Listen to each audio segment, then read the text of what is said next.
आदिवासी आम्ही स्वीकारणार नाही. जे कुठलं सरकार असेल, जे कुणी असेल, त्यांना कुणाला कुठल्या समाजाला आरक्षण द्यायचं असेल त्यांनी वेगळ्या भूमिकेतून द्यावं.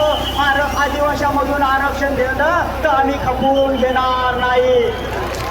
हे आरक्षण देण्यासाठी आमच्या बापाला 2 वर्ष 11 महिने 18 दिवस कबाड कष्ट करून राज्यघटना लिहिली आणि त्या कॅटेगरीला जसं आरक्षण लागते तसं दिलं. इतिहास गवाय आतापर्यंत आदिवासींनी एकाही समाजामध्ये आरक्षण मागण्यासाठी मोर्चा काढलेला नाही. आदिवासी समाजाला मोर्चा काढायची वेळ आली असेल तर फक्त आदिवासीचं आरक्षण वाचवण्यासाठी. आणि सांगू इच्छितो, हैदराबाद गॅजेटवर देश चालत नाही.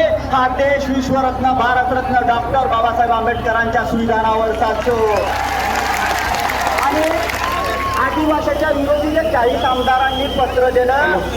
त्यांनी जेव्हा पत्र दिलं त्यावेळेस तुम्ही शपथ संविधानाची घेतली, हैदराबाद गॅजेटची शपथ घेतली नाही. आणि आमची विशेष पद भरती आम्ही 2017 पासून न्यायालयाने आमचा निकाल असून सुद्धा आमची विशेष भरती होत नाही. याच्याबद्दल त्या 40 पैकी का त्यांनी पत्र दिलं नाही की आदिवासी समाजाला अन्याय होत आहे आणि त्यांची भूमिका स्पष्ट करायला पाहिजे, त्याचा न्याय हक्क मिळाला पाहिजे. आमच्या 12,520 जागा चोरीला गेल्या, ते पण आम्हाला लवकर पदरात पाडून द्यावं.